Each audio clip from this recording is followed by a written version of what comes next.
میرے بیٹے کی لاش میرے سامنے ہر وقت نظر آتی رہتی ہے، اور کوئی کہہ رہا ہے خواب جھوٹا بیان کیتا سوں، کوئی کہہ رہا ہے بیان کرنے والا کوئی جھوٹا ہے، کوئی کہہ رہا ہے قرآن خوانی کیوں کیتی سوں، یہ تو حرام ہے، کوئی کہہ رہا ہے دعا کیوں کروائی سوں، سارا حلال حرام ایتھے ہی رہ گیا۔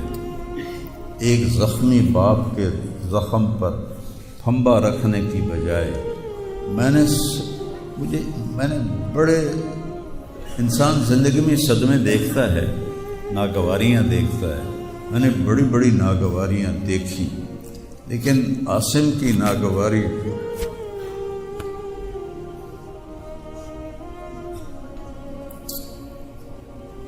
حضرت عبداللہ بن ابو بکر کے اشعار ہیں جو میں نے تھوڑی تبدیلی کے ساتھ آپ کو ذکر کیے ہیں۔ اے عاصم، جب تک سورج چمکتا رہے گا تیری یاد میرے اندر تازہ ہوتی رہے گی، میں تمہیں کبھی بھلا نہ پاؤں گا۔ اے عاصم، دن ہو یا رات ہو تیری یادوں سے میرا بسیرا ہو رہا ہے، میرا دل تجھ میں دن میں بھی اٹکا ہوا ہے، رات کو بھی اٹکا ہوا ہے۔ یہ اس وقت میری حالت ہے، تو میں اس کانپتے ہاتھ کو دیکھتا ہوں، پھر یہ شعر پڑھتا ہوں، ترکت ابا کا مرشتن یدا، تو نے کس حال میں باپ کو چھوڑا کہ اس کے ہاتھ کانپ رہے، وَأُمُّكَ لَا تُسِيغُ لَهَا شَرَابًا، اور تیری ماں کا سینہ اتنا گھٹ گیا ہے کہ اس کے اندر پانی بھی نہیں جا رہا، جو سب سے آسانی سے چلا جاتا ہے۔ یہ کیفیت ہو ماں باپ کی، اور کوئی مولانا اٹھ کے تبصرے کر رہا ہو، کوئی مفکر اٹھ کے تبصرے کر رہا ہو، بتاؤ میرے پر کیا گزری ہو۔ اس لیے میرے نبی نے فرمایا کہ زبان کو روکنا ساری شریعت کا خلاصہ ہے۔ دین بیان کرتے ہوئے جن کی زبانیں زہر بن جائیں اور شعلے برسائیں، ان کو بھگتنا پڑے گا آخرت میں۔ میں نے اپنا حصہ معاف کر دیا، میں نہیں چاہتا کہ یا اللہ میں نہیں چاہتا میری توبہ کہ میری وجہ سے تیرے محبوب کے کسی امتی پر کوئی تکلیف ہے، میں نے سب معاف کر دیا، لیکن اللہ کا نظام تو چلتا ہے، اور صرف لائک لینے کے لیے جھوٹی خبر، چند پیسے اکٹھے کرنے کے لیے، وہ یہ نہیں جانتے کہ ایک باپ کا زخمی جگر اور کتنے زخم گہرے ہو جائیں گے تمہارے چند پیسوں کے لالچ، اور کرنے کو کوئی باتیں ہیں نہیں، اور جو اس قسم کی واہیات بولتا ہے اس کو لوگ سنتے بہت، کوئی مثبت بات کرتا ہے تو اس کو سنتا کوئی نہیں۔ میں نے اپنا دکھ آپ کے ساتھ شیئر کیا ہے، اور آپ کو نصیحت کرتا ہوں اپنی زبان کی حفاظت کریں۔ میرے نبی نے کبھی ممبر پہ کھڑے ہو کر کسی کو برا بھلا نہیں، عبداللہ بن ابی کو بھی برا بھلا نہیں کہا، مجلس میں بیٹھ کر کسی کو برا نہیں کہا، اور تو یہ کرتا ہے، مرتے دم تک آپ نے یہ کسی کو نہیں کہا۔ کسی کی کمی بھی دیکھی تو نظریں جھکا لی، اس کی کمی کو اچھالا نہیں۔ ہمارے ہاں، ہمارے خطیبوں کے ہاں یہ دین بن چکا ہے کہ ان کے سامنے میرے نبی کی سیرت نہیں ہے، تو میں آپ کے سامنے ہاتھ جوڑتا ہوں، ویسے بھی کسی کو اپنی زبان سے دکھ نہ دیا کرو۔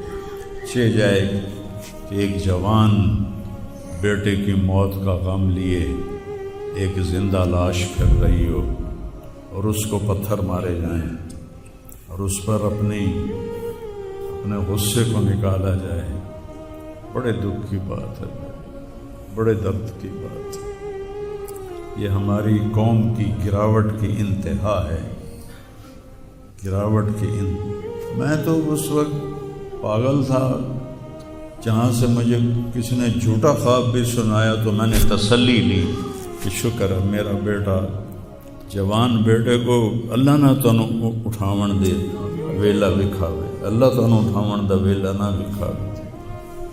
تو جو تار سے نکلی ہے وہ دھن سب نے سنی ہے، جو ساز پہ بیت گزری ہے وہ کس دل کو پتہ ہے۔ یہ تو وہی جانتا ہے جس پہ یہ صدمہ گزرتا ہے، وہی جانتا ہے جس کا جگر ٹوٹے ٹوٹے ہوتا ہے۔ اوروں کو کیا پتا کہ اولاد، جوان اولاد کا، اور میرا بچہ یہ اتنا نیک تھا، کبھی غیبت نہیں کرتا تھا، کبھی غیبت نہیں کرتا، کسی سے نفرت نہیں کرتا تھا، کسی کی غیبت کرنے نہیں دیتا تھا، کسی کی برائی کرنے نہیں دیتا تھا۔ یعنی اس کی آپ بات سنو کہ یا اللہ جن جن لوگوں نے پاکستان کو لوٹا ہے اس میں جتنا میرا حصہ لوٹا ہے میں نے سب کو معاف کیا۔ ایسے اخلاق والا بچہ میرا مر جائے اور مجھ پر تان و طنز ہو رہا ہو، قرآن خوانی کیوں کرائی، کفر کر دیتا ہے، اسلام ہی چوں نکل گیا۔ یہ دیوبندی بریلویوں نے آپس میں لڑ کے پوری امت کا دھولیا بگاڑ کے رکھ دیا۔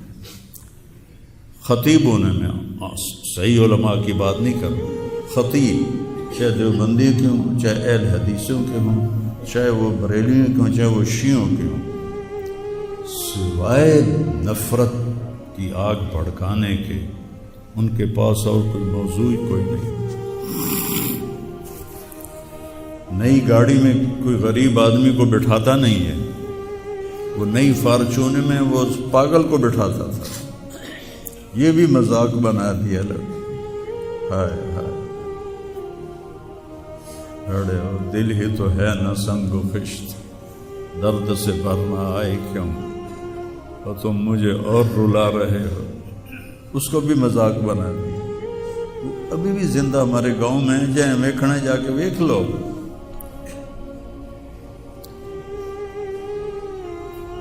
اور اس نے کہا کہ میرے رب نے میری بخشش کر دی اس ملنگ کی خدمت کی وجہ سے۔ اسے پاگل دے کپڑے وٹامنا، نامامنا، وہ دے وال کٹامنا، وہ دے نو کٹامنا، ایک زمیندار دے بیٹے دا اے کوئی سوکھا کام، وہ دے ماں پہ نان کر دے۔ اتنا غریبوں سے اس کو پیار تھا، اور سخاوت کوٹ کوٹ کے بڑی تھی، اور نوکروں کو بھی بھائی کہہ کر بلاتا تھا۔ ہم لوگ بلاتے ہیں اوے ایدیا، ہمارے جو ہم نے اپنے والدین کو دیکھا، چاچے تائے بابے دیکھا، اوے برا کہتا بھائی ادھر آئیے۔ یہ وجہ ہیرا بندے دا کھڑی جاوے تو دا کیا دس۔